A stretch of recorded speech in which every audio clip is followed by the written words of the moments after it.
Bien, bonjour tout le monde. Attendre 30 secondes que s'assurer que tout le monde est bien branché. Bienvenue à ce webinaire.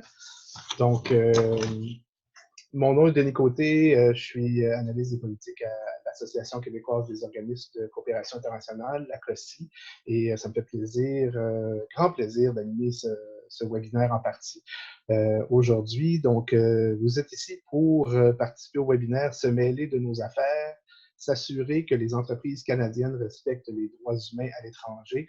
Donc, c'est un webinaire qui est organisé dans le cadre du mois d'action pour la justice minière, donc qui est tout le mois de mai 2020. Et c'est organisé par le Réseau canadien pour la reddition de comptes des entreprises. Donc, ça nous fait grand plaisir de vous avoir avec nous ce matin, ce midi en fait. On voulait d'abord souligner, c'est un peu particulier parce que c'est un événement virtuel, mais quand même, on voulait souligner que les terres d'où nous diffusons ce webinaire font partie du territoire traditionnel autochtone. Donc, ici à Montréal, d'où j'anime le webinaire, nous sommes sur le territoire non cédé des Mohawks, un endroit qui a longtemps servi de lieu de rassemblement et d'échange entre les nations.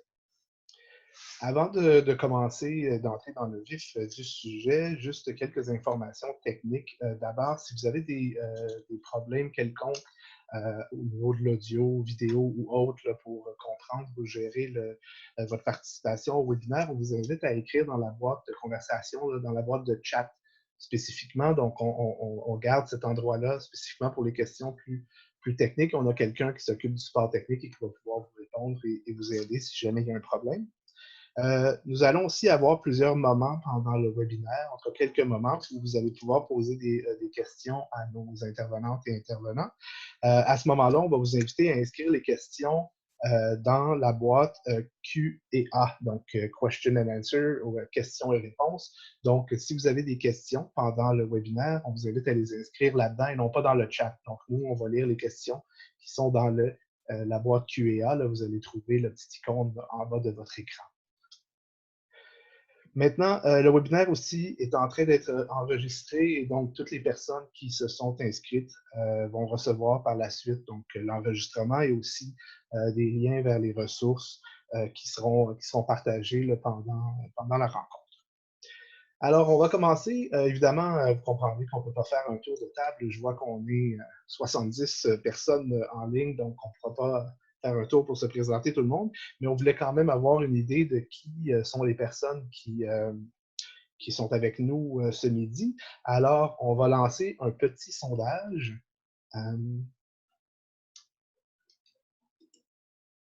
Donc, je pense que c'est en ligne. Voilà, donc vous avez 3 petites questions, donc on vous demanderait de prendre une petite minute là, pour répondre aux 3 questions, là, simplement pour nous donner une petite idée de l'endroit où vous vous trouvez aujourd'hui, depuis combien de temps vous militez pour un nombre de personnes, et si vous êtes membre ou associé à un des organismes qui sont mentionnés. Donc, on vous laisse une minute là, pour regarder et répondre. On va voir l'évolution des réponses. C'est bon, je vois que ça...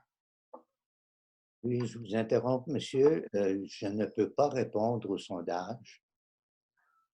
Oui, ça c'est parce que je pense que c'est parce que vous avez un lien d'intervenant. Les personnes qui ont des liens comme intervenants pendant la rencontre n'ont pas accès au sondage parce que c'est envoyé, je pense, seulement aux personnes qui ont un lien comme participants du webinaire. Donc, c'est un des petits éléments techniques.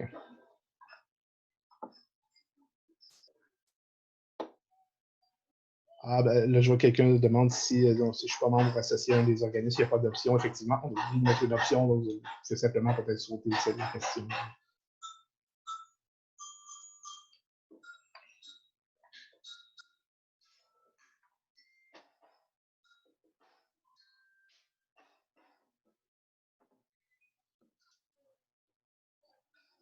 On va prendre quelques secondes. Je vois que déjà plus de 70% des gens ont répondu. Je vais juste attendre que le sondage soit fermé pour passer à la revue des réponses.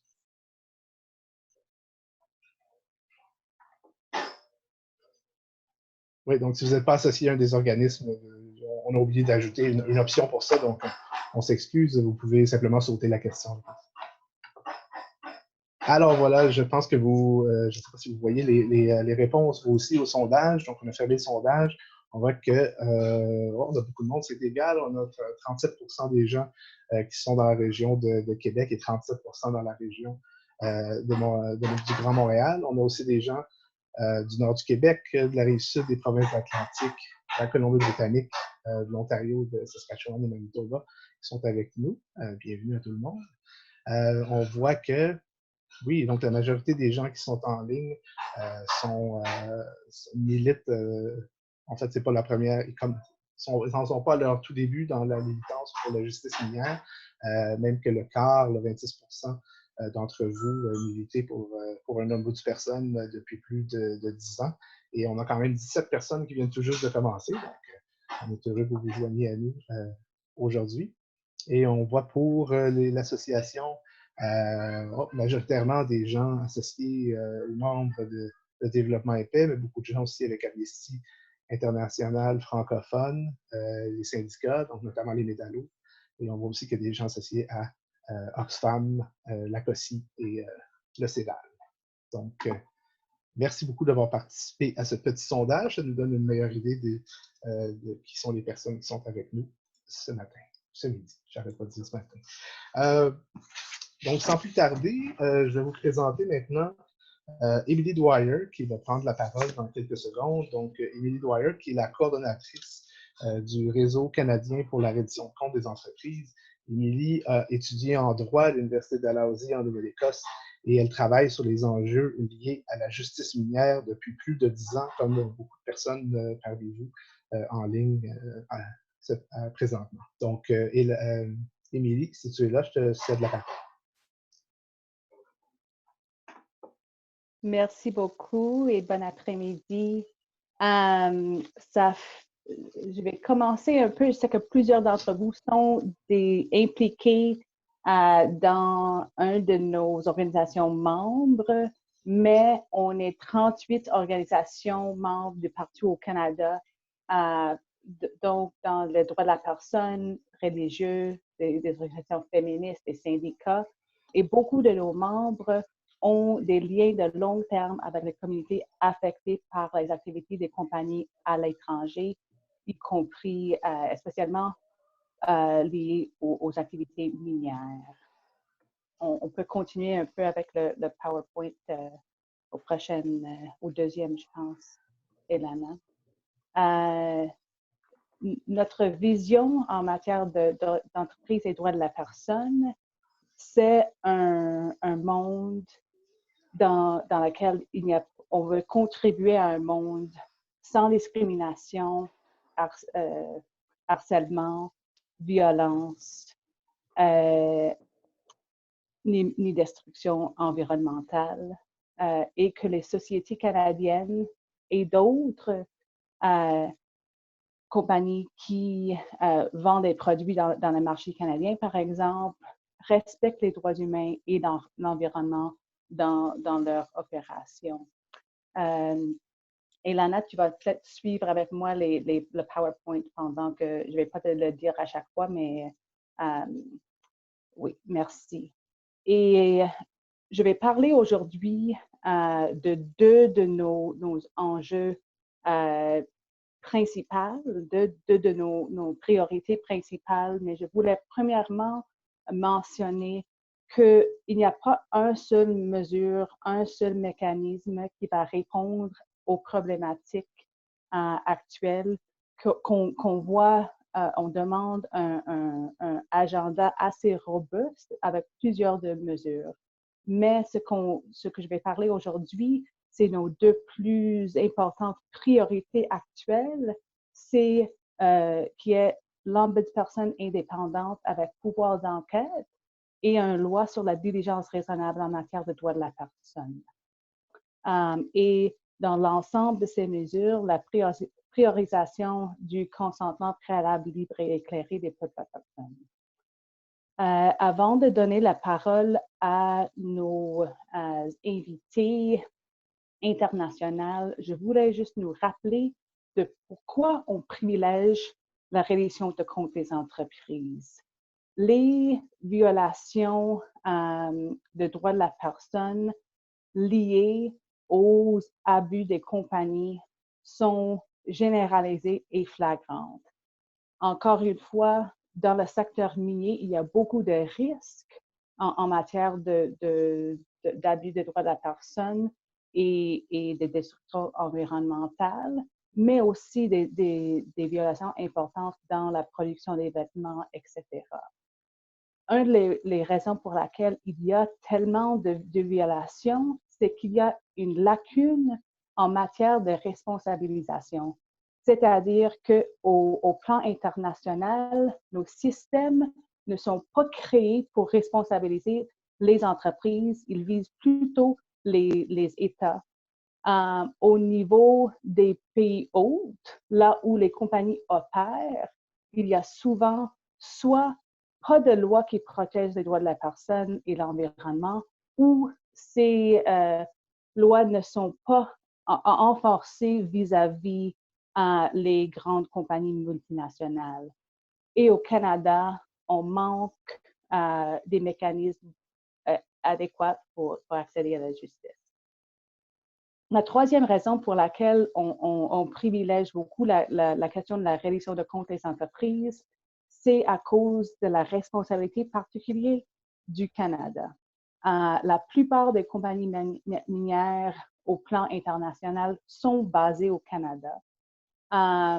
Mais aussi, il y a plusieurs autres liens. Comme je disais tout à l'heure, les vêtements qu'on porte, les ordinateurs qu'on utilise, les fonds publics dans lesquels nos pensions investissent, etc., sont souvent liés aux activités des compagnies. Et d'autres liens avec le Canada, c'est aussi les relations, les liens qu'on a avec les personnes, les organisations et les communautés affectées. C'est pas seulement un statistique, sinon que c'est des personnes avec lesquelles on travaille depuis longtemps et on a des longues périodes d'engagement qui nous soutiennent, nous mobilisent de continuer d'agir même quand on ne voit pas des succès immédiats.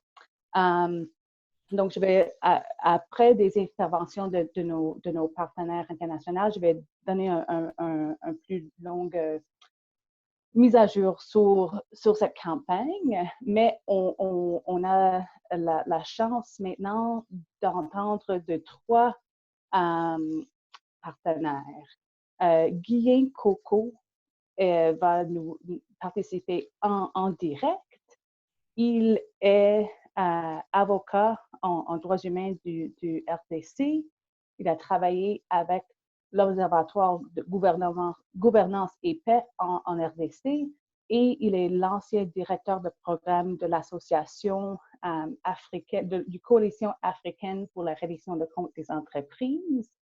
Il est récemment arrivé au Canada et on est ravis qu'il soit avec nous.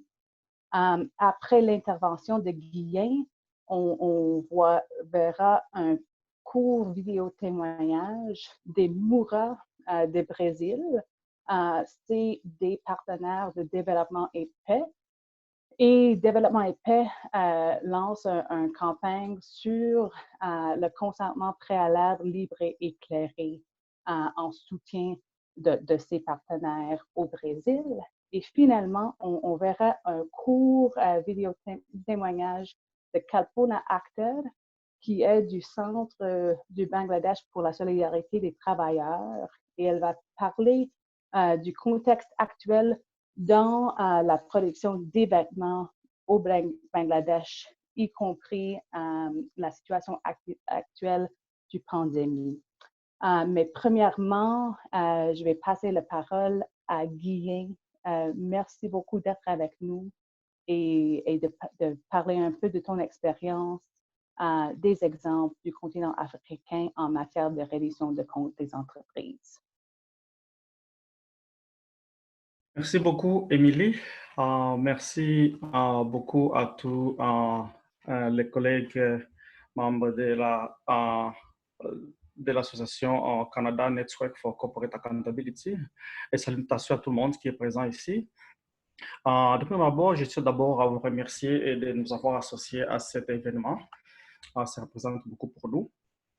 Ensuite, je tiens au nom peut-être de mes collègues africains et des victimes que nous représentons, nous tenons à dire un mot de remerciement, mais aussi un mot pour vous féliciter et vous encourager dans la lutte. Vous féliciter pourquoi? Parce qu'arriver à avoir la commission de l'ombudsperson, quand bien même il y a encore des difficultés, nous savons que c'est vraiment un travail de longue haleine et tous vos efforts vraiment sont à saluer et nous tenons à vous encourager et nous vous promettons vraiment d'œuvrer ensemble pour arriver vraiment à mettre fin à l'impunité des entreprises multinationales.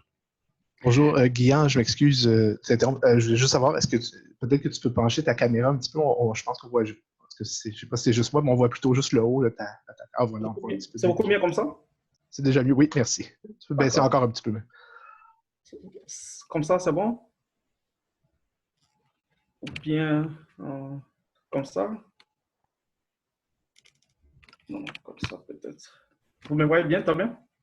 C'est déjà un peu mieux. On voit à partir de la moustache. Vous pouvez reculer la caméra peut-être. Comme ça?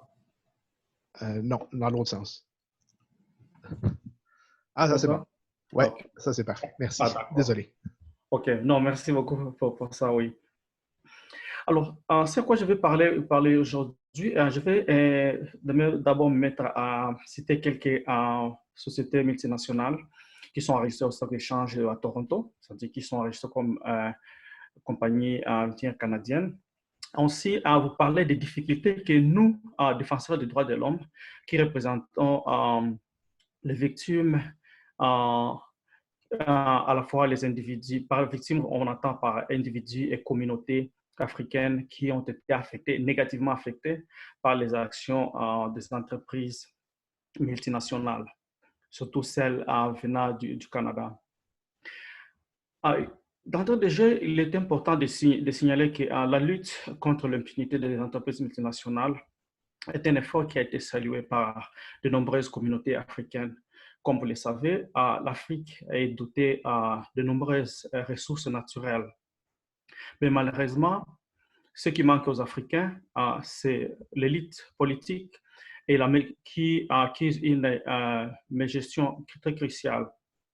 À cela s'ajoute maintenant la complicité que nos élites, l'élite africaine, ont fait avec de nombreuses multinationales pour rester au pouvoir et pour aussi enrichir leurs poches ainsi que leur famille.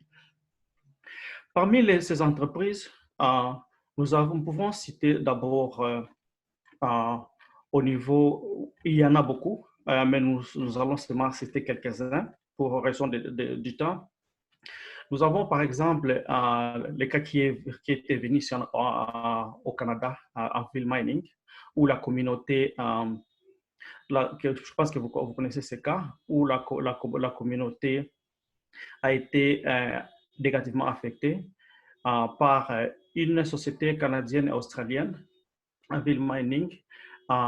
Ils ont attaqué une population de Kwilu, en République démocratique du Congo. Ils ont massacré plus de 70 personnes. Malheureusement, la justice a été cherchée au niveau de la RDC. Ça n'a pas été facile. Donc, il y a pas eu, les victimes n'ont pas eu gain de cause. Le cas a été amené ensuite au Canada, en Australie d'abord et puis au Canada, et sans gain de cause.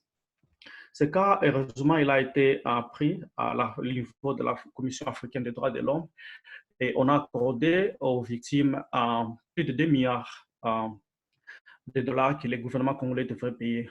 À part cela, aussi, l'Union africaine a reconnu l'implication de la compagnie en Ville Mining qui a mis à sa disposition beaucoup de matériaux, y compris les moyens de transport, la nourriture et autres fournitures logistiques dont les soldats avaient besoin.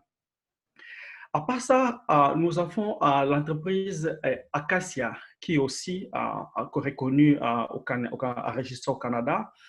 Acacia, qui, comme vous connaissez, il a été récemment condamné par, plutôt, il subit des poursuites au niveau de la Tanzanie et de l'Érythrée. En Tanzanie, c'est beaucoup plus dans le cas de l'expropriation des terres. Ils ont expulsé des populations locales. À part Acacia, nous avons un cas qui est très sérieux, qui a connu le plus grand nombre de victimes que nous connaissons. C'est avec l'entreprise Barrick Gold Corporation.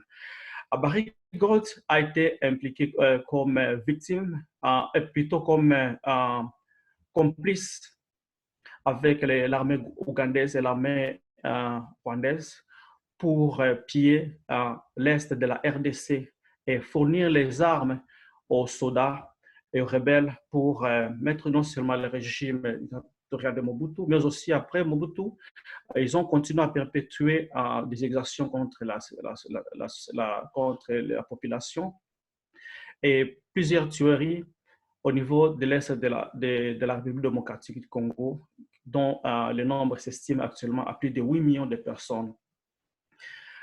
Barrick Gold a été cité dans les rapports des experts des Nations Unies et dans plusieurs ouvrages qui sont reconnus par de nombreux chercheurs, y compris Alain Arnaud de l'Université de Montréal.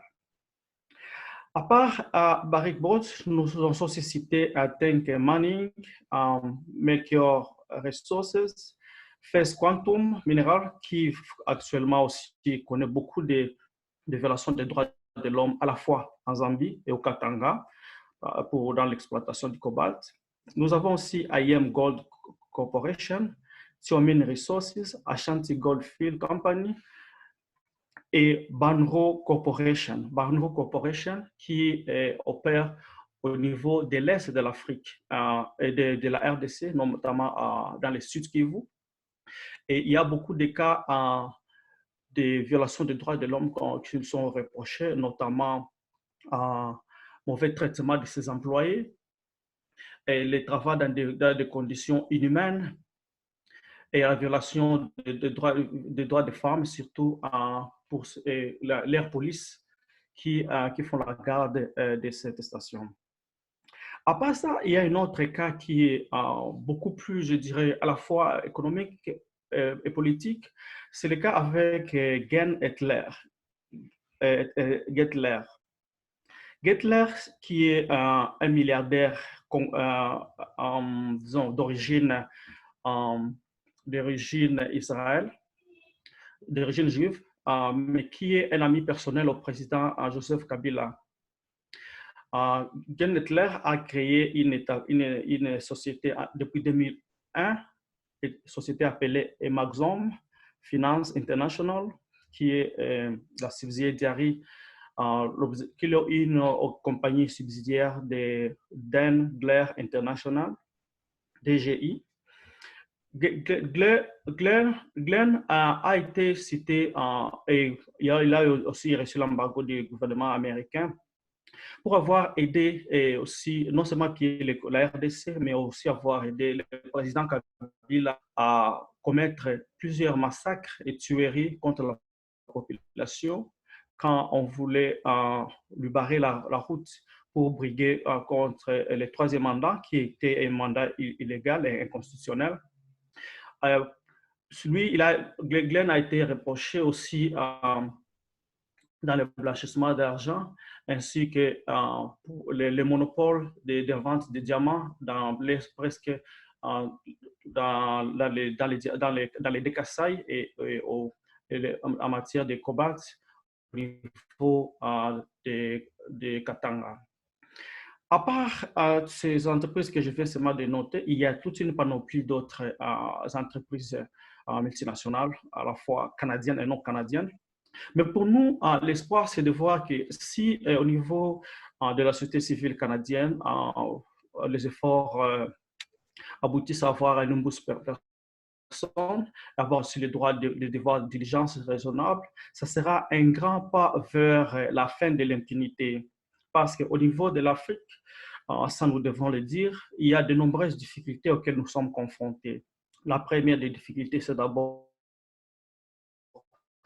quand on est des droits de l'homme, beaucoup de pression qu'on reçoit de la part des dirigeants qui sont au pouvoir, pour qui cela profite. De deux, le phénomène des Panama Papers, l'évasion fiscale. Il y a beaucoup d'entreprises qui font l'évasion fiscale et tout ceci se fait en complicité avec les politiciens au pays. L'entreprise, au niveau de l'arsenal juridique congolais, quand bien même nous avons la RDC, par exemple, a un très bon code minier pour le moment, mais sa mise en application est vraiment très difficile. Et tout cela met ou diminue les chances pour les victimes de violations des droits de l'homme d'avoir gain de cause pour les cas où ils peuvent, dans les procès qui les opposent. Je ne sais pas combien de temps j'ai. Combien de temps me reste? En fait, il faudrait conclure. C'est peut-être une dernière minute pour conclure. Oui.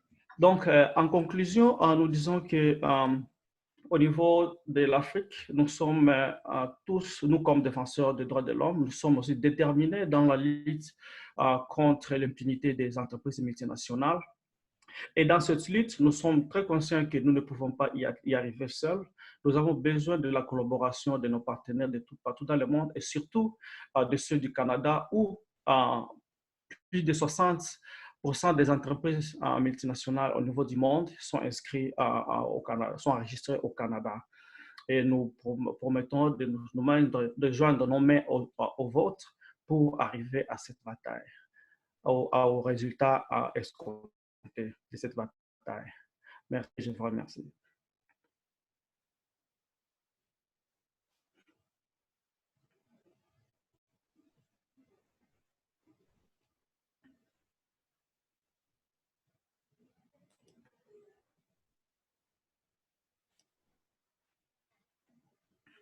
Ilana, je pensais que c'était les vidéos maintenant.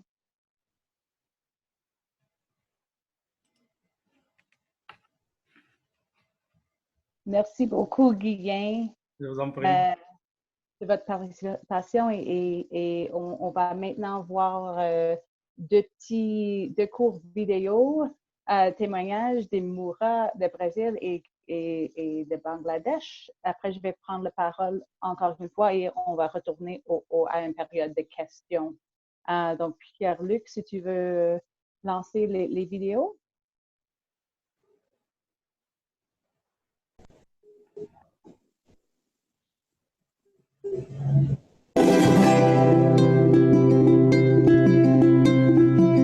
Nós, como indígenas Moura, nós fomos nascidos. Pour nous, les Moura qui sommes nés et qui avons grandi ici, dans ce village, dans cette forêt, la nature signifie tout pour nous. Então ela significa tudo para nós.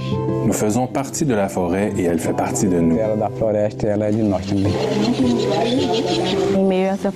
Au milieu de cette forêt, il y a un peuple, des personnes. Nous survivons de la terre, nous survivons des cours d'eau. À partir du moment où notre terre est explorée et que nos cours d'eau sont pollués, nous aussi, nous cessons d'exister.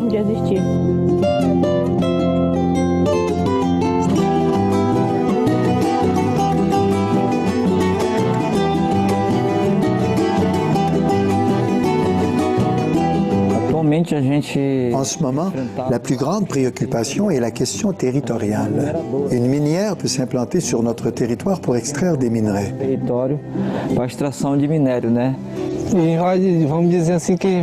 La minière est arrivée dans la communauté sans nous expliquer les impacts et sans nous consulter. La compagnie est arrivée à ma porte en disant qu'ils faisaient une recherche, mais ils n'ont pas dit sur quoi porter la recherche. Puis, un homme de la compagnie m'a dit qu'il venait pour acheter mon terrain.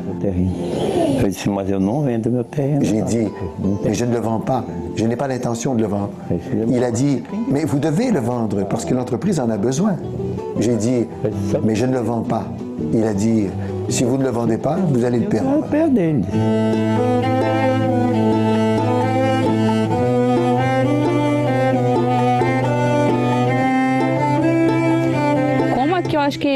Comme vous pouvez voir, nous sommes encerclés de fermiers. Il y a des fermiers de ce côté, de l'autre, par ici et par là.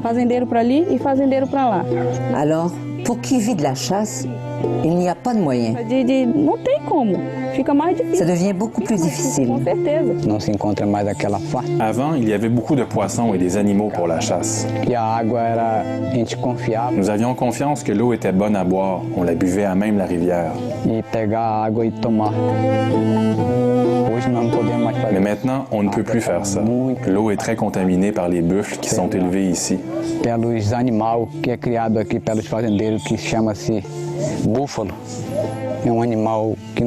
C'est un animal qui ne s'adapte pas au climat de notre région. Il a besoin de grandes étendues de pâturage pour manger ou se promener. Et c'est pour cela que la déforestation s'est beaucoup intensifiée. Cela nous a grandement affectés. L'an passé, il fallait surveiller nos plantations. Sinon, les buffles détruisent tout. Chaque année qui passe, chaque déboisement supplémentaire, cela devient plus difficile. Si ça continue comme ça, nos enfants et nos petits-enfants n'auront plus rien. Notre devoir en tant que peuple Moura est de surveiller. Mais nous qui sommes les gardiens de la forêt ne sommes pas respectés.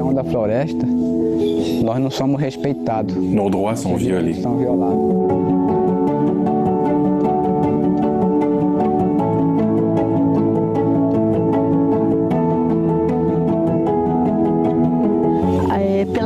À cause de la mauvaise information et du manque d'information, les Mouras percevaient la mine comme quelque chose de bien, de nécessaire pour le développement de la région.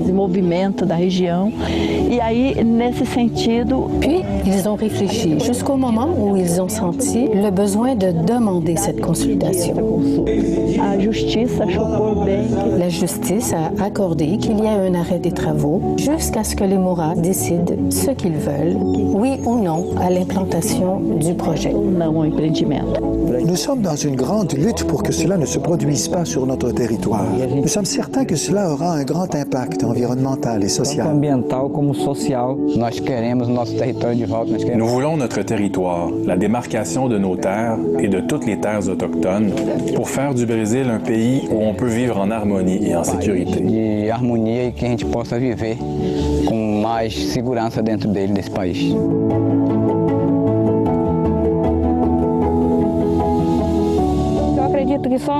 Je pense que seuls, nous n'y arriverons pas. Nous allons lutter jusqu'à la fin, mais nous ne réussirons pas parce que les forces sont plus fortes. Nous avons vraiment besoin de votre appui.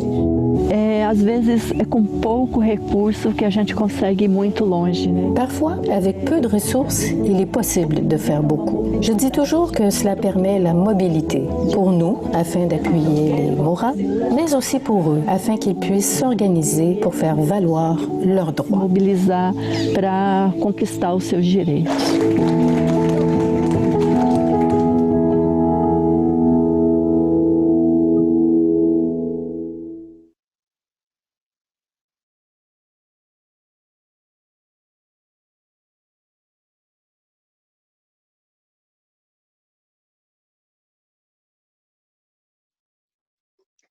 Et notre dernière vidéo témoignage, c'est Kalpona Akhter du Bangladesh. Donc, Pierre-Luc, si tu veux le lancer.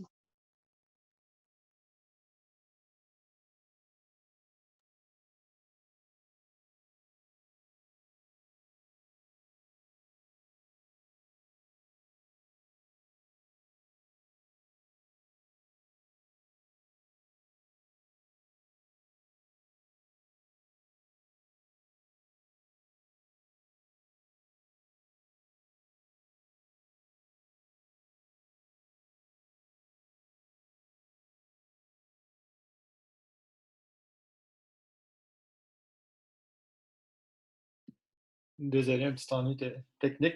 Ça va être résolu dans 2 secondes. Peut-être que je vais continuer de mon présentation pendant qu'on attend, étant donné qu'on est un peu arrière dans le temps. Donc, Pierre-Luc, tu m'avises quand ça serait prêt. Mais Elena, est-ce que tu peux démarrer mon PowerPoint encore une fois? moi, je vais faire le suivi maintenant assez rapidement sur nos campagnes pour le renforcement du bureau d'ombudsman et promulguer les normes de diligence raisonnable en matière des droits humains. Plusieurs d'entre vous connaissent assez bien la campagne pour un ombudsman, une ombudsperson indépendante avec pouvoir d'enquête, et les éléments essentiels sont connus pour vous.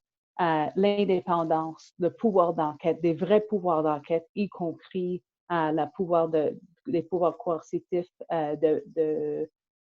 obliger aux compagnies de produire des documents et des témoignages sous serment, qu'ils soient basés dans le respect pour les droits de la personne, ferait des rapports publics avec ses recommandations pour des réparations et pour des changements des politiques et du droit canadien pour assurer la prévention des torts futurs, et qu'il aurait les pouvoirs de faire des suivis. Et ça, c'est qu'est-ce qu'en janvier 2018, le gouvernement canadien, par le ministre Champagne, aurait annoncé la création d'un véritable ombudsman efficace, et le gouvernement s'est engagé à le donner tous ces éléments essentiels.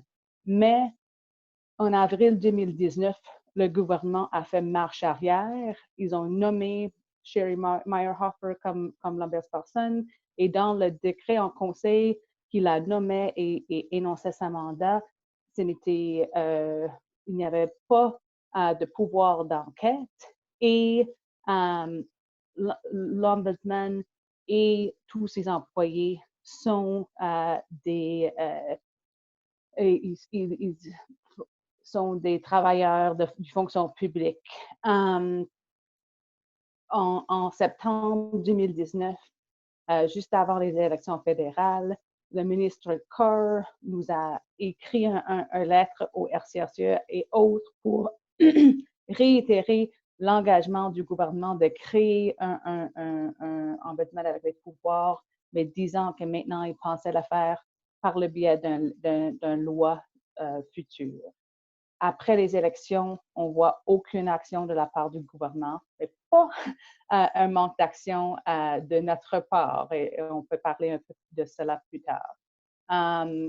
On a publié un avis public au plan international indiquant que l'offre est loin de ce qui avait été promis. Donc, on a eu un grand succès, un grand retour, et il faut mobiliser toujours. En ce qui concerne la deuxième tranche de notre campagne présente, c'est une loi comportant des mesures d'ensemble rendant obligatoire la diligence raisonnable en matière de droits de la personne. Le but de cette loi-là, c'est un complément à l'ombudsman. L'ombudsman un ombudsman efficace a la fonction de faire des investigations, des rapports publics et des recommandations. Le but d'une loi sur la diligence raisonnable, c'est de prévenir et éliminer les effets négatifs dans les chaînes d'approvisionnement et les opérations globales des compagnies canadiennes et ceux qui font affaire au Canada. Les éléments essentiels d'une loi de diligence raisonnable, c'est qu'il oblige les compagnies à exercer une diligence raisonnable, c'est-à-dire de définir, identifier, prévenir, atténuer et rendre compte sur les risques et les violations des droits humains qu'on trouve dans les chaînes d'approvisionnement, qu'il énonce la responsabilité des entreprises de respecter les droits de la personne, que la loi applique dans tout le long du chaîne d'approvisionnement, dans les opérations globales, dans les relations commerciales, etc. Par exemple, les compagnies de sécurité, les fournisseurs, les producteurs. et que la loi s'applique sur tous les droits de la personne internationale, c'est-à-dire pas seulement la protection d'un droit, mais sinon tous les droits de la personne. Et la dernière caractéristique importante de d'une telle loi, c'est que ça tient les entreprises légalement responsables lorsque leurs opérations causent un préjudice parce qu'ils n'exercent pas une diligence raisonnable. Il y a beaucoup de raisons pour lesquelles on devrait considérer que c'est une bonne opportunité actuelle pour avancer une telle loi. Il y a un élan international incroyable. En Europe, on voit des lois semblables qui sont mises en place ou en train de développement. L'Union européenne vient de s'engager à passer une telle loi. La société civile canadienne est en cours d'élaborer une proposition détaillée. Il y a de l'intérêt de plusieurs partis. Avant les élections, plusieurs partis fédéraux se sont engagés à créer une telle loi si élue. Il y a aussi des importants défis. Le gouvernement a commencé des consultations sur une possible loi avant les élections. Ils ont dit penser de faire une deuxième phase. On n'a aucune nouvelle de cela. Il y a un projet de loi sur l'esclavage moderne, mais cela vraiment manque le but. Ce n'est pas une loi sur la diligence raisonnable, sinon une loi qui vise uniquement sur le reporting. Et on aurait possiblement des difficultés avec l'espace politique de mobiliser, d'avancer une telle loi dans le contexte du pandémie. Avant qu'on passe à la vidéo de Kalpona Akhter, que je crois qu'il est maintenant disponible, c'est seulement pour vous rappeler et vous remercier à tous que même qu'on a vu un retour du gouvernement, on n'a pas laissé que cela soit en silence. On a fait des mobilisations incroyables, des marches dans les rues à Toronto, des grandes pétitions, des personnes des Nations Unies qui sont venues, beaucoup de rencontres et d'appels avec les députés. Ils nous ont informé qu'il y avait des moments dans lesquels la question de l'ombudsman, c'était ce que les citoyens leur parlaient le plus. Donc, je vous remercie et on continue, on ne renonce pas. On va maintenant faire le cours vidéo de Kalpona Akhter.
OK, je pense que, étant donné les problèmes techniques avec la vidéo, qu'on devrait vous envoyer ce lien et continuer.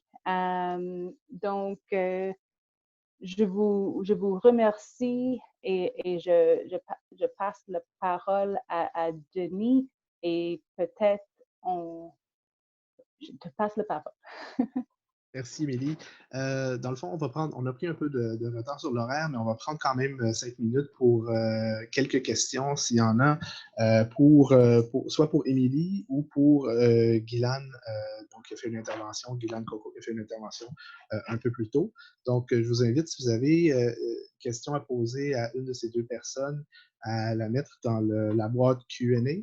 Moi, on pourrait peut-être en prendre 2, 3 et à la fois et les soumettre à nos intervenants. Donc, je vous invite à y aller tout de suite. Je vous rappelle, mettez-le dans la boîte Q&A, pas dans le chat.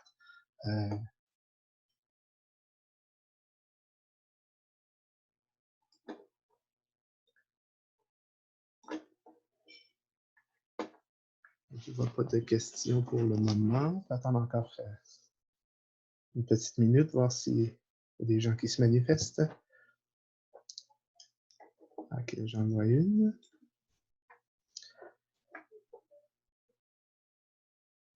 Donc, peut-être je peux commencer par lire celle-là. Donc, on a une question de Stéphanie Dupont qui demande quel travail fait le bureau de l'Ombudsman aujourd'hui? Donc, il n'y a pas d'autres questions présentées dans la boîte de chat de ma connaissance. Ah oui, excusez-moi, je n'avais pas lu jusqu'en bas.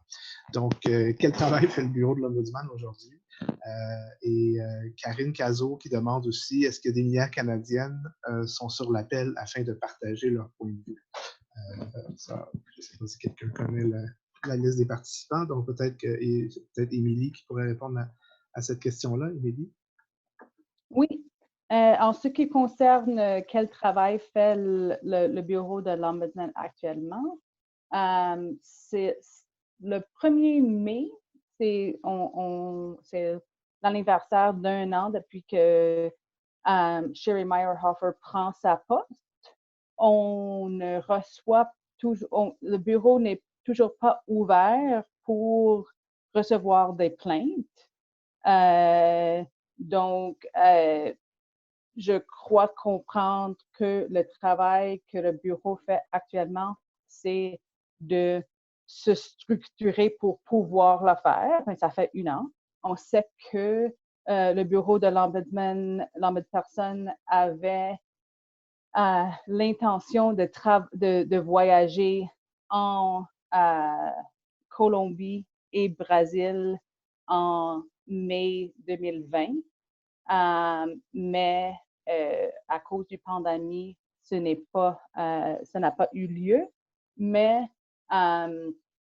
on avait beaucoup d'inquiétudes, comme le RCRCE, au sujet de ce voyage, parce que de ce qu'on avait vu, de ce qu'on voyait, c'est que le bureau de l'Ombudsman prévoyait visiter un site d'une compagnie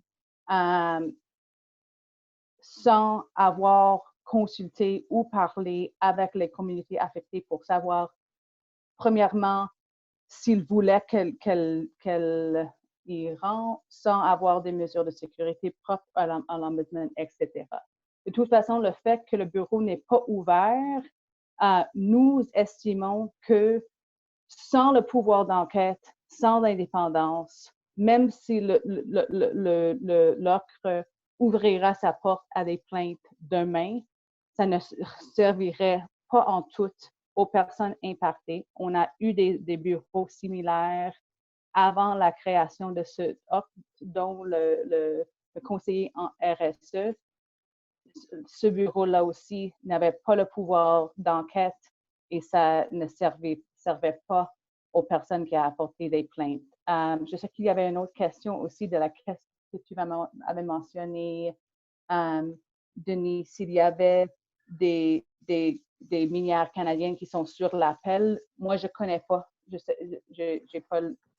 J'ai aucune information des participants. Donc, ouais, c'est peut-être plus difficile répondre à celle-là et on ne peut pas ouvrir les micros aujourd'hui. D'ailleurs, je vous rappelle, pour ceux qui ont des questions, parce que j'ai vu des gens qui ont levé la main, là, qui ont utilisé la fonction lever la main, utilisez le chat si vous avez des questions au niveau technique et des questions pour les participants, mettez-le dans le Q&A. Donc, je prendrais peut-être, il y a une question pour Guylain de Amélie Nouyen, donc qui demande, alors Guylain, si tu peux répondre à celle-là, on demande est-ce que ce serait possible d'en connaître plus sur la situation concrète des défenseurs des droits humains et du territoire en RDC. Alors, Guylain.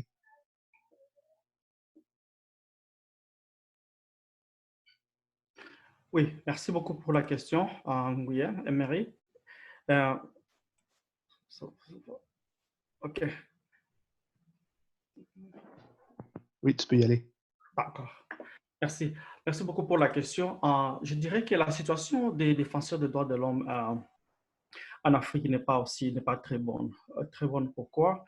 D'abord, elle dépend d'abord de là où on se trouve. On s'est rendu compte, surtout dans l'organisation, on travaillait, ceux venant de l'Afrique francophone que ceux venant de l'Afrique anglophone, surtout côté information.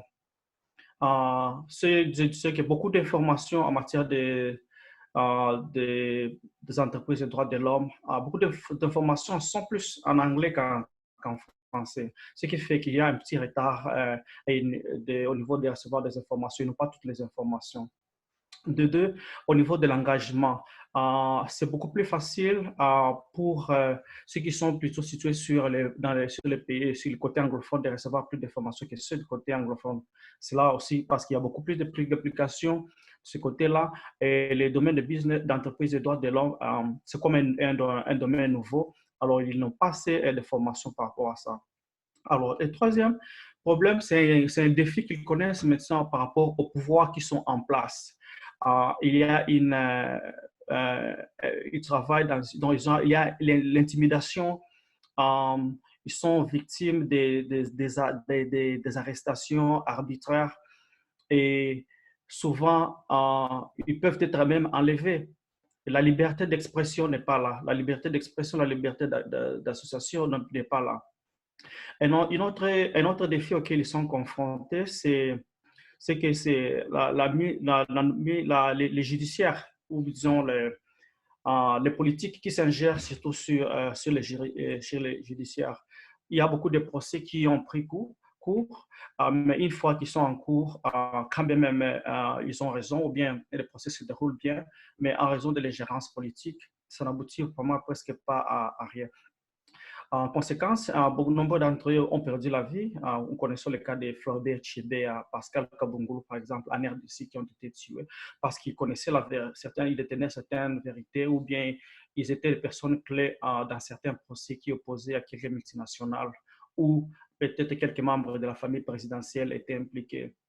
Et donc, ce n'est pas du tout une situation très, très confortable, mais ils sont quand même à féliciter parce que malgré tous les défis auxquels ils sont confrontés, et le manque aussi de financement, parce que tous n'ont pas vraiment de financement, ils essaient quand même de faire de leur mieux et jusqu'à arriver à toujours à prôner pour la redevabilité de ces entreprises. Oui, c'est un peu ça, grosso modo, la situation des défenseurs des droits de l'homme en Afrique. Merci beaucoup, Guylain. Maintenant, on n'a pas beaucoup de temps pour les questions, malheureusement. Je vois notamment la question de Marie-Sophie Villeneuve, donc pour savoir quelles seraient là où les priorités au niveau de la mobilisation. Juste pour dire que dans quelques minutes, en fait, Elana de Développement épais va parler de la mobilisation, donc on pourrait y revenir à ce moment-là. Pour les autres personnes qui ont mis des questions dans le Q&A, on va les laisser là et je vais inviter Guylain et Émilie, si vous avez des réponses à ces questions-là, d'y répondre par écrit dans la boîte de Q&A. Il y a possibilité de faire ça. Donc, on va passer à ce moment-là à la prochaine partie du webinaire parce qu'on a déjà un peu de retard et on ne veut pas vous garder trop longtemps. Donc, pour la prochaine partie, dans le fond, je vous présente tout de suite M. Alexis Brunel-Duceppe, qui est député du Bloc québécois dans la circonscription du Lac-Saint-Jean. Monsieur Brunel-Duceppe a travaillé au préalable dans les industries du cinéma à l'international, aussi en foresterie ici au Québec, avant d'être élu lors de la dernière élection fédérale au Parlement canadien. On va lui donner, il va avoir 5 minutes pour faire des commentaires par rapport à 2 questions que les organisateurs ont choisies, et par la suite, on aura une période, on aura quelques minutes pour vous poser des questions. Donc, je vous rappelle, en fait, je vous lis les questions qui ont été proposées par les organisateurs. Donc, nous reconnaissons donc votre engagement envers les obligations du Canada au niveau international en matière de droits humains, y compris celles liées à la reddition de comptes des entreprises opérant à l'étranger. Est-ce que les mesures suivantes, il y en aura 2, donc figurent dans vos priorités? Donc, c'est les mêmes que Émilie a mentionné plus tôt. Donc, d'abord, donner au Bureau de l'Ombudsman canadien de la responsabilité des entreprises, l'indépendance et les pouvoirs nécessaires pour enquêter sur les allégations de violation des droits de la personne, y compris le pouvoir d'ordonner des témoignages, la production de documents. Et autre priorité, l'adoption au Canada d'une loi sur la diligence raisonnable en matière de droits de la personne. Dernière question, je vous laisse ensuite la parole, M. Boulet-Duceppe. Donc, à votre avis, qu'est-ce que les Canadiens ou les Canadiennes peuvent faire pour encourager le Parlement canadien à assurer la mise en œuvre de ces mesures? Est-ce que vous auriez des conseils particuliers pour les personnes qui veulent qui souhaitent contacter leurs députés pour faire avancer ces mesures-là en faveur de la reddition de comptes des entreprises? Donc, je vous laisse la parole, M. Boulet-Duceppe. Merci d'être avec nous. Merci Denis. Mais je veux remercier Émilie et Gilliane également. Puis je veux remercier tout le monde qui a participé là, à l'organisation de ce webinaire. Franchement, je suis très heureux d'être là avec vous aujourd'hui. Est-ce que vous m'entendez bien? Est-ce que c'est bon? Oui. Oui, c'est parfait. OK, parfait. Excusez-moi. OK. Bon, d'abord, moi, je suis en faveur d'une étude du concept de diligence raisonnable, tant et aussi longtemps que ça entre dans les compétences législatives de la Chambre des communes et que c'est respectueux des compétences des provinces. Ça a toujours été au Bloc québécois, bien évidemment. Évidemment, je suis aussi en faveur d'une indépendance réelle de l'Ombudsman canadien, de la responsabilité des entreprises. J'ai d'ailleurs déposé 2 motions au sous-comité des droits internationaux à ce sujet-là bien précis, sur ces 2 sujets-là bien précis. C'est clair dans mon esprit qu'à l'heure actuelle, l'Ombudsman a été créé pour que le gouvernement se donne une bonne image, à défaut de se donner une bonne conscience. Compte tenu des limites actuelles de son pouvoir, on doit prendre l'opportunité que représente un gouvernement minoritaire dans lequel on se retrouve pour délier les mains de l'Ombudsman afin qu'il accomplisse le rôle qu'on voulait au départ, soit d'enquêter sur les allégations de violation des droits de la personne et s'assurer que soient punis les responsables de violations aux droits humains. Par ailleurs, si les milliards canadiennes agissaient au Canada comme elles agissent présentement à l'étranger, personne ne se défilerait et elles seraient poursuivies. Le Canada doit donc appliquer le même standard à toutes ces entreprises. Enfin, pour la deuxième question, entre autres, là, si les citoyens veulent aider, je pense que la première étape, c'est d'écrire à leur député, particulièrement si leur député est un libéral ou un conservateur, pour que la loi soit changée, en fait. Une pétition, c'est super bien même, mais on sait que c'est au Parlement que ça doit se passer. Alors, moi, je vous dis, mettez de la pression sur les élus, appelez, écriviez, soyez tannants avec vos élus. C'est déjà la première étape, je pense, pour commencer. Moi, d'ailleurs, je vais mettre en ligne ce lundi, dès lundi prochain, une lettre modèle que j'espère mes collègues accepteront de partager là, pour que les citoyens conscients de l'importance des droits humains puissent reprendre et l'envoyer à leurs élus. Donc, je vous la ferai parvenir aussi à toutes les organisations qui sont présentes avec nous aujourd'hui.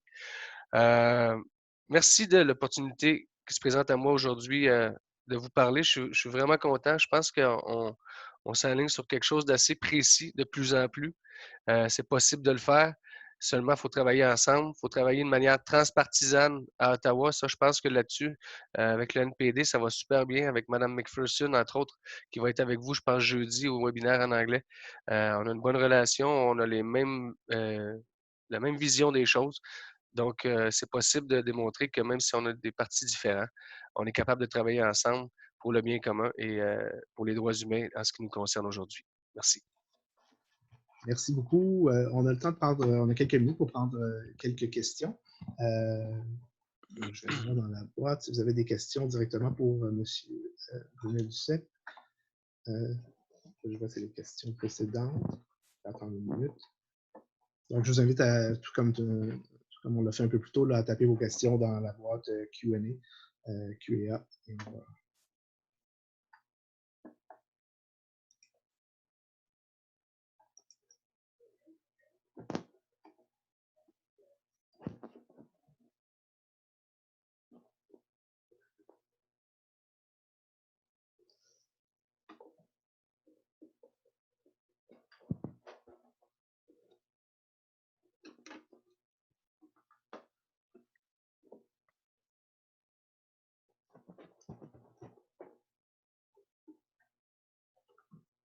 Allez-y pour les questions. J'essaie de faire défiler.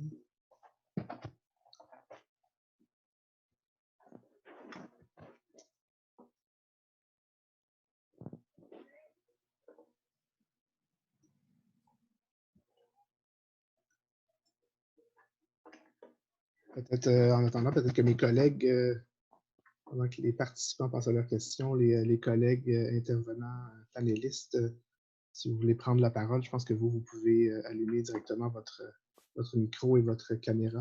Si vous avez des questions pour... J'ai une question pour M. Brunel. Vu que on vit dans un contexte vraiment différent à cause du COVID, est-ce que vous pourriez partager avec les participants et participantes si les députés sont disponibles en ce moment, est-ce qu'ils sont encore accessibles? Puis est-ce qu'ils vont être à l'écoute pour un enjeu comme ça, malgré notre situation de la pandémie? Bien, accessible, moi je le suis 7 jours sur 7, 24 heures sur 24. Par contre, si je comprends bien votre question, est-ce qu'au Parlement, on peut amener ce genre de sujet, de dossier-là? C'est sûr que présentement, là, on a beaucoup moins de journées où on siège. Donc, ça nous enlève l'opportunité d'amener plusieurs sujets sur la table, particulièrement les mardis et jeudis, là, où il faut absolument que ça soit en relation avec la COVID au Parlement virtuel. Et donc, évidemment, le mercredi, ça porte surtout sur les mesures qui doivent être votées d'urgence. Et donc, ça nous laisse peu de place, effectivement, là, présentement, là, pour amener sur la table un projet de loi spécifiquement là-dessus. Ce que j'en comprends, c'est que lorsque la Chambre reprendra de façon normale les présences au Parlement, à partir de ce moment-là, ça va être possible de le faire plus facilement, mais aussi, il faut aussi comprendre que c'est pas juste à la Chambre, selon moi, si on veut avoir l'opinion publique avec nous, c'est important aussi d'avoir une fenêtre d'opportunité qui nous permette de se faire voir. Parce que la plupart des gens présentement vont peut-être nous dire que c'est pas le temps de parler de ça, même si ce le sera toujours. C'est juste qu'il faut aussi, nous autres, être capables d'être conscients de la portée médiatique de ce qu'on veut avoir. Puis si on le fait pendant la pandémie, alors que les gens pensent malheureusement pas aux droits humains à l'international, mais plus à savoir comment ils vont faire pour mettre de la nourriture sur leur table. Je pense que c'est à nous d'adopter c'est à nous d'adopter un plan et médiatique. Pour combiner le médiatique avec le parlementaire, il faut se parler tout le monde ensemble ici, là. Votre question est excellente. J'espère que j'ai répondu comme il faut. Merci. Merci beaucoup. Je ne sais pas s'il y a un problème avec le Q&A. Quelqu'un me disait qu'il y avait de la difficulté à écrire dans la boîte, mais il y a Daniel Mallette qui disait qu'il y avait une question, qui n'était pas capable de l'écrire. Daniel, je pense que tu as accès, toi, à la possibilité d'ouvrir ta vidéo et ton micro, donc tu peux peut-être y aller directement poser ta question. Oui, OK. Est-ce que je suis présent? Oui. On te voit et on t'entend bien. Oui. Non, c'est ça, ça allait un petit peu dans le même sens qu'Elena. La question que j'avais, c'était une campagne qu'on peut dire pas évidente à mettre en priorité par les temps qui courent, mais comme il faut travailler à longue haleine sur ça, c'est un petit peu en rapport avec ça que je disais qu'il fallait quand même, malgré tout, essayer de parler et rencontrer des députés si c'est possible. Maintenant, ma question, ça serait, selon toi, Alexis, est-ce que malgré tout, de l'ouverture dans les prochaines semaines, les prochains mois, parce que c'est pas demain matin, la veille que la crise va être partie, est-ce qu'il y a de l'ouverture quand même de la part de tes collègues, d'autres collègues de d'autres partis pour justement parler de cette question-là afin qu'on soit bien prêts pour intensifier notre campagne éventuellement, soit par une pétition, soit par des interventions un peu plus musclées à la Chambre des communes quand on pourra ramener un peu plus ce genre de questions-là. Tout à fait. C'est pour ça d'ailleurs que lundi, je vais mettre en ligne la lettre dont je vous ai parlé tantôt, là, pour qu'on puisse justement l'envoyer aux 338 élus. Là. Et ça, je suis tout à fait d'accord. Il faut commencer tout de suite. Il faut se monter un dossier c'est comme dans n'importe quoi. On commence à monter le dossier, puis plus on va arriver au moment où ça va être le temps de poser des actions parlementaires, entre autres, bien, on va déjà avoir un dossier étoffé. On parle de la pétition, on parle des lettres aux élus, mais on parle aussi de parler aux journalistes de plus en plus tranquillement, pas vite. Mais parce que la question d'Elena tantôt me demandait est-ce que c'est le temps à la Chambre des communes, en fait, d'amener le dossier. On n'a pas d'espace présentement pour ça, selon moi. Peut-être que je me trompe, mais c'est parce que moi, je veux qu'on ait le plus gros impact possible. C'est trop important pour que ça passe dans le beurre, comme on dit par chez nous. Et donc, mais oui, tout à fait. On commence les actions maintenant et tranquillement, pas vite, on étoffe le dossier. Moi, j'en parle à tous mes collègues. J'en ai parlé au caucus du Bloc québécois. Évidemment, les gens me suivent à 100% là-dedans. Le cabinet du chef me suit à 100% là-dedans. D'ailleurs, quand j'ai déposé les 2 motions au sous-comité, là, évidemment que je l'ai montré. Quoique non, je pense que je l'aurais montré après. Mais en tout cas, il était d'accord. Mais, mais j'avais déjà eu des discussions préalables de toute façon sur le dossier. Je savais qu'elle était en accord avec ça. Et donc, ça va dans le sens que tu dis, Daniel. Oui, il faut commencer tout de suite, mais moi, je persiste à croire qu'il va falloir attendre notre fenêtre pour que ça ait le plus d'impact possible d'ici quelques mois. J'imagine probablement à l'automne, au début de l'automne, au début de la... Quand ça... Mais on ne peut pas rien prévoir, mais normalement, on devrait siéger normalement à l'automne. Je l'espère en tout cas. Merci. Merci beaucoup pour ces informations-là qui vont, je pense, nous être très utiles collectivement là, pour planifier justement les actions, la mobilisation, le plaidoyer, la suite des choses. Donc, merci beaucoup d'avoir pris le temps de répondre aux questions et d'être avec nous. Vous pouvez rester avec nous pour les... ça se peut que je quitte oui, c'est ça, je comprends. mais je vais essayer de rester le plus longtemps possible. Parfait. En tout cas, si jamais vous devez quitter, on vous remercie déjà de votre participation. Merci beaucoup. Merci à vous. Et on va passer justement, donc je pense que c'est un bon lien à faire. Il y a Elana Wright qui est chargée de plaidoyer et de recherche à Développement et Paix Caritas Canada, qui a travaillé dans le milieu des droits humains, en fait, qui travaille dans le milieu des droits humains et du développement international depuis maintenant plus de 20 ans, qui va justement nous parler d'un plan d'action et de la mobilisation. Donc, Elana, je te cède la parole. Merci beaucoup, Denis.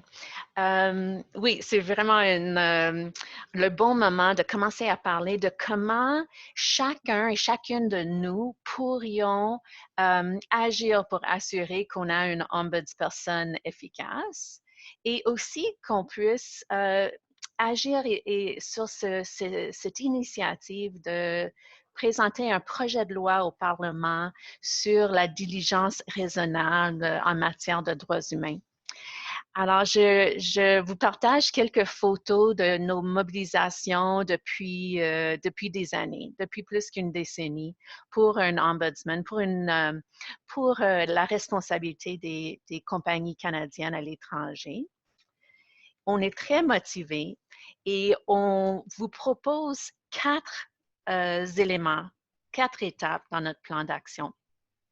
Aujourd'hui, le 14 mai, c'est une grande journée pour nous, les membres du RCRCE, les membres de Développement et Paix, de Amnesty, d'Oxfam, des églises, des syndicats, les métallos, qui étaient tous là à Ottawa, sur la colline parlementaire, le 14 mai 2014, il y a 6 ans. Et on va continuer de militer. On lance une pétition aujourd'hui. C'est très significatif pour nous. Et c'est une pétition parlementaire électronique. Alors, on utilise la méthode du Parlement du Canada officielle. Ça a été lancé par nos membres, alors par Martin Blanchet, un membre de Développement et Paix à Edmonton. Et on veut ramasser des 1000 de signatures sur cette pétition-là. Et pour ce faire, on a besoin de votre aide. On a besoin que vous vous joigniez à un défi de médias sociaux.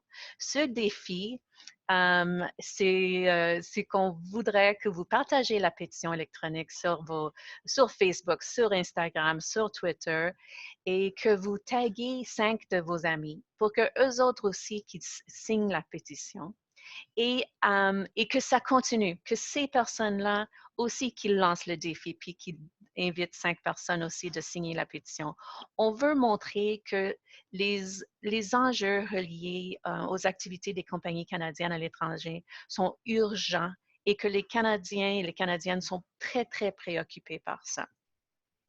Alors, avec beaucoup de signatures, on va pouvoir vraiment montrer que c'est un enjeu urgent.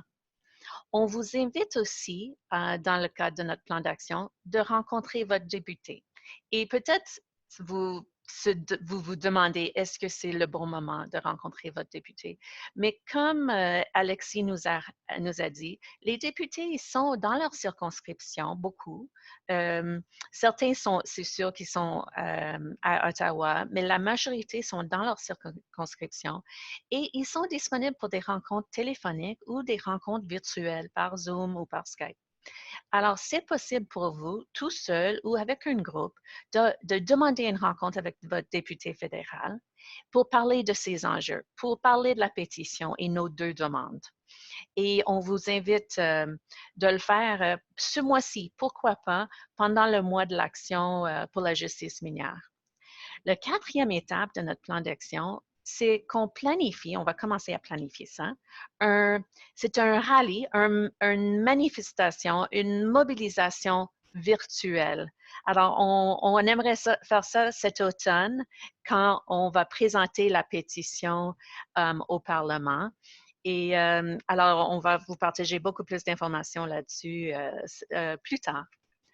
Alors, je vous montre la pétition électronique. Ici, on voit le lien pour aller le signer. C'est déjà actif. C'est appuyé par Heather McPherson, une députée d'Edmonton qui représente Edmonton-Strathcona et qui connaît bien ces enjeux. Elle était anciennement au Conseil albertain de coopération internationale. Alors vraiment, elle a déjà été sur le terrain, elle a vu des projets miniers, elle sait comment c'est important. Alors, on compte sur elle de le présenter au Parlement cet automne, parce que la pétition va être ouverte pendant 120 jours. Alors, on a 120 jours pour ramasser des 1000 de signatures là-dessus. Voici une image de la pétition et quand vous cliquez, vous allez pouvoir voir ça. Vous signez la pétition, vous mettez votre courriel, votre adresse de courriel électronique et vous avez besoin de confirmer par après, par courriel que vous signez. C'est quand même facile. Dans la pétition, on a nos 2 demandes. Alors, on voit la première demande, c'est donner au Bureau de l'Ombudsman canadien de la responsabilité des entreprises l'indépendance et le pouvoir nécessaire pour enquêter sur les allégations de violation des droits de la personne. Et la deuxième demande, c'est d'adopter une loi complète de diligence raisonnable en matière de droits de la personne, obligeant les entreprises à respecter les plus récentes normes internationales sur les droits de la personne dans toutes leurs opérations mondiales et leurs chaînes d'approvisionnement et les tenir responsables des préjudices causés par leur opération ou en leur nom. Et notre plan d'action, on l'appelle le plan d'action renforcé et promulgué. Et ce défi des médias sociaux, comme je vous ai dit, c'est de signer la pétition vous-même et de lancer le défi à 5 amis. La deuxième action, envoyer un tweet à votre député. Alors, vous pouvez quand même appeler le bureau du député. Mais dans le cadre de notre défi des médias sociaux, on vous invite de l'envoyer un tweet. Vous avez simplement à trouver son adresse Twitter et de le taguer dans votre tweet et de dire « Oui, je veux vous rencontrer pour vous parler des enjeux de responsabilité des entreprises canadiennes. » Et l'action 3, c'est de ne pas arrêter, de continuer de partager la pétition sur vos médias sociaux pour assurer que pendant tout le mois de mai et même pendant l'été, qu'on parle de cet enjeu dans les médias sociaux qui est devenu vraiment notre lieu de communication pendant la pandémie. C'est efficace pour partager votre passion pour cet enjeu, puis votre engagement sur cet enjeu, et il faut en parler dans les médias sociaux.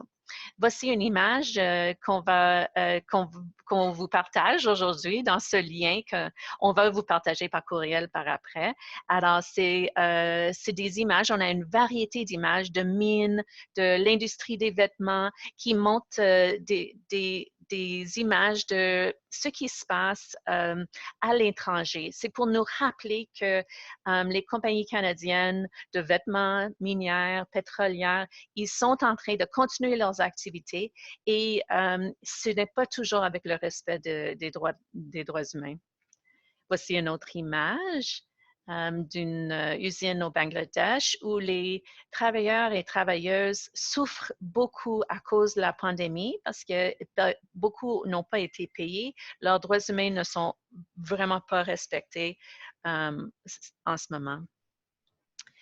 Et ici, on voit les 7 étapes pour rencontrer votre député, qui est vraiment la façon la plus efficace d'assurer que le Parlement canadien est au courant de cet enjeu et qu'il voit que les Canadiens et les Canadiennes sont préoccupés par cet enjeu. Alors, étape 1, c'est de trouver les coordonnées du bureau de votre député. Deuxièmement, demander une rencontre. Vous pouvez le demander maintenant. Des fois, ça prend un peu de temps. Il faut être patient, il faut être persistant. Mais vous pourriez rencontrer votre député dès maintenant, mais aussi pendant l'été. Ça peut se faire par téléphone ou par Internet. Quand vous rencontrez votre député, c'est vraiment important de partager avec votre député pourquoi ça vous tient à cœur, cet enjeu-là. Pourquoi c'est important pour vous? Est-ce que vous avez déjà rencontré quelqu'un qui est affecté par un projet minier à l'étranger? Est-ce que vous êtes allé à un pays où vous avez vu les dégâts causés par les mines canadiennes? Est-ce que vous avez vu des vidéos, vous avez fait de la recherche qui a montré et qui vous a conscientisé des enjeux de droits humains liés à notre consommation? Et je pense que ça aide beaucoup pour que le député comprenne pourquoi ça vous tient à cœur. Vous pouvez demander le ou la députée pour son appui, pour l'appui qu'il ou elle signe la pétition, et aussi qu'est-ce qu'elle ou il peut faire pour appuyer, pour avancer ce dossier. Comme l'exemple d'Alexis qui parle d'écrire une lettre à tous les députés fédéraux. Quoi d'autre est-ce qu'il pourrait faire, est-ce qu'elle pourrait faire pour témoigner de son appui pour un projet de loi et pour un ombudsperson efficace? Après la rencontre, vous faites un suivi 2 semaines à peu près plus tard pour demander quelle action a été prise par le député ou la députée. Et après, on veut avoir une image de quels députés ont été rencontrés à travers le pays. Alors, on vous invite de nous contacter si vous êtes associé avec Développement et Paix, avec Amnesty, avec Oxfam, avec Mining Watch. Vous pouvez contacter l'organisme pour leur dire « Oui, j'ai rencontré ce député.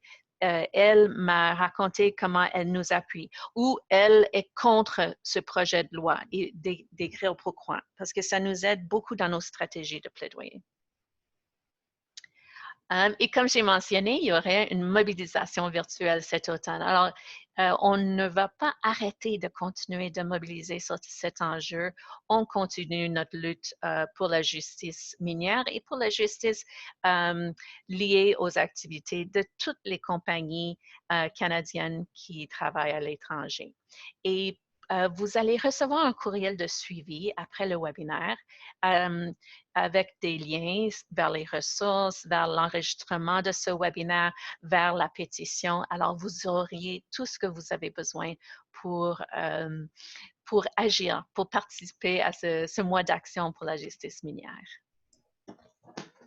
Merci beaucoup, Ilana. Puis je pense que ton dernier commentaire arrive à point parce qu'il y a plusieurs personnes dans le chat qui demandaient s'ils allaient pouvoir avoir les liens vers les différentes ressources dont tu as parlé ou que tu nous as montré. Donc, oui, effectivement, donc vous allez recevoir là, toutes les personnes qui étaient inscrites au webinaire, vous allez recevoir les liens par la suite. Là.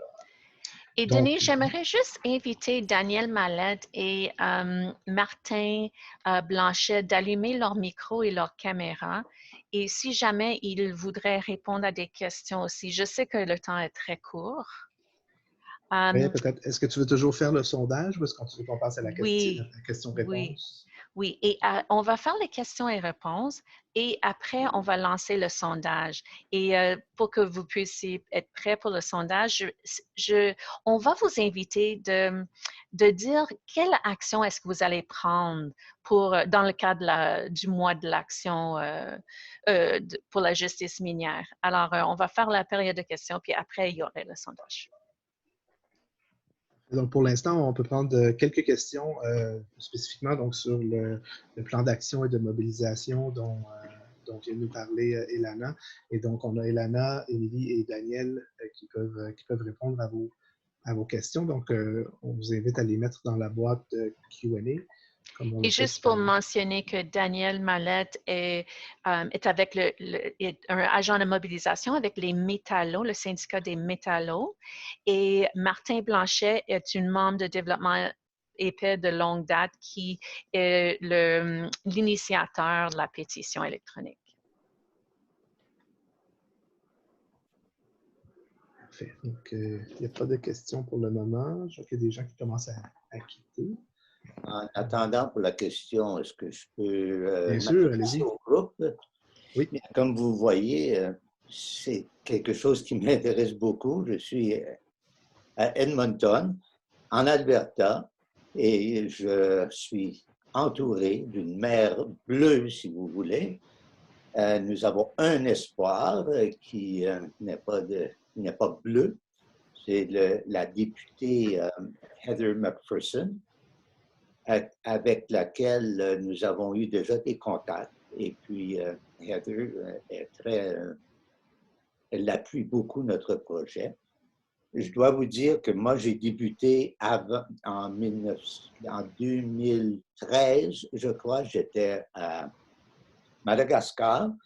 Et c'est là que j'ai appris pas mal toutes les mêmes réponses, les mêmes préoccupations que Guylaine et les Moura ont dit dans leur présentation. On s'est fait parler pour à peu près une heure de temps à toutes les difficultés que les minières canadiennes avaient pour le peuple. Et à la demande de visiter la mine, on a été refusé aussi. C'était dans un voyage avec Développement Épais, un voyage de solidarité. J'étais aussi à Ottawa pour présenter des pétitions en 2014, aujourd'hui même, je crois. Et ça aussi, ça a été toute une expérience de rencontrer des députés. Et c'est dans la pétition, c'est un début.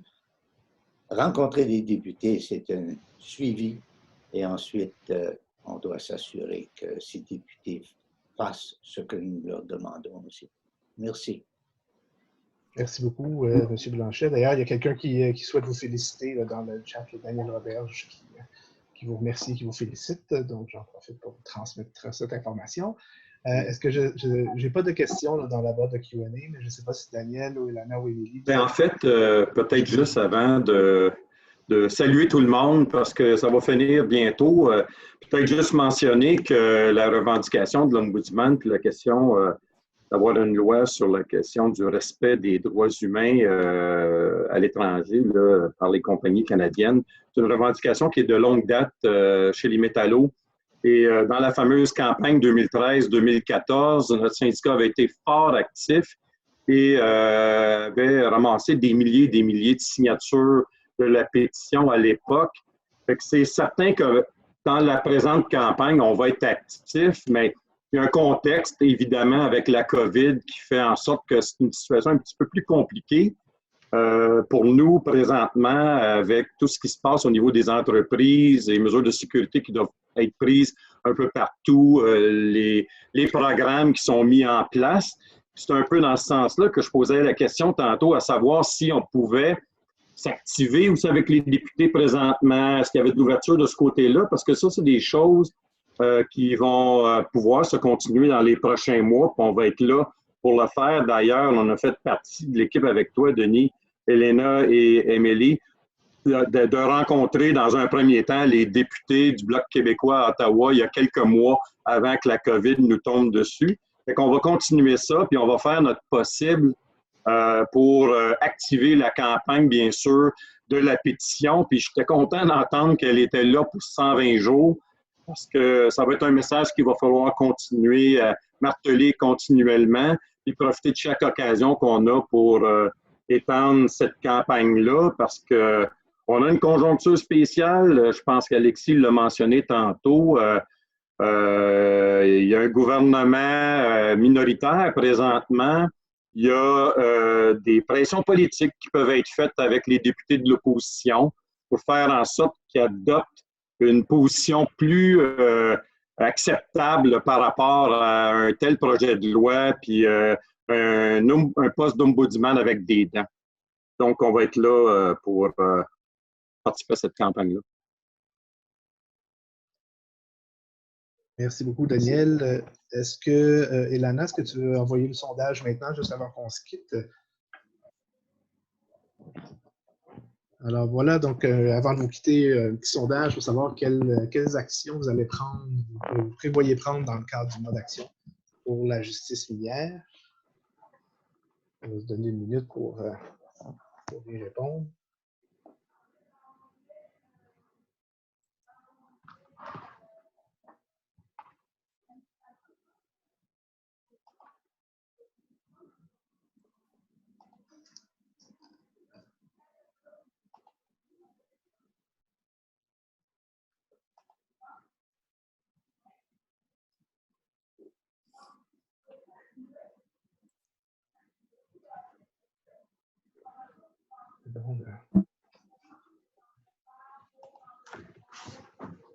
Déjà 2/3 des personnes qui ont voté.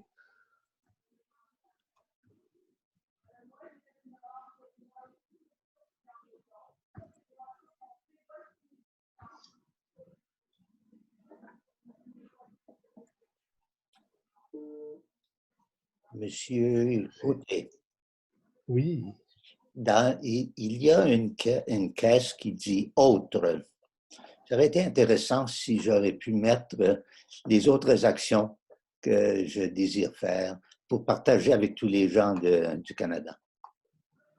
Je ne sais pas si peut-être qu'on peut prendre 30 secondes après. On peut mettre pour décliner peut-être qu'est-ce que ce serait que ces autres actions-là.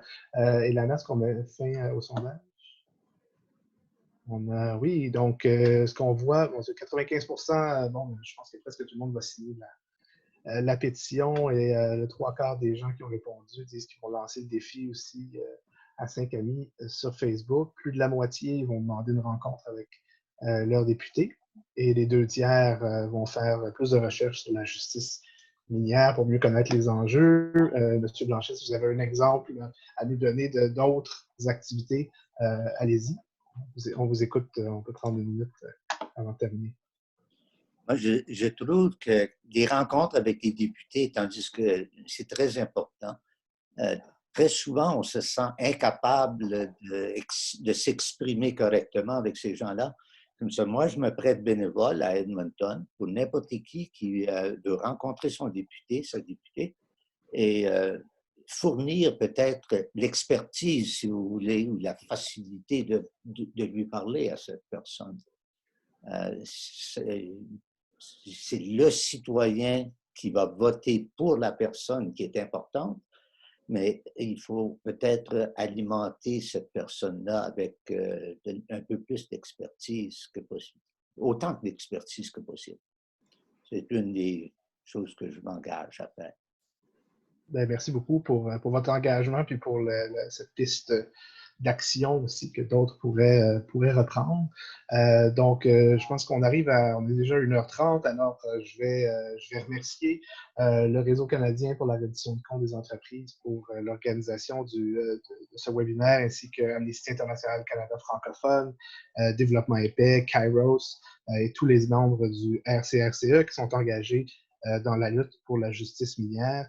Et on remercie aussi évidemment nos intervenants et intervenantes aujourd'hui et bien sûr vous toutes et tous, les participantes et les participants qui permettent de garder ces enjeux-là en vie et de soutenir la mobilisation là, pour changer les choses en faveur d'une plus grande justice minière. Donc, on vous remercie tout le monde et comme on vous disait tout à l'heure, vous allez recevoir là, donc les liens vers les différentes ressources là, qui ont été présentées dans le webinaire. Donc, vous les recevrez par courriel là, dans les prochains jours. J'imagine que ça va être assez rapide. Donc, merci à toutes et à tous. Au revoir.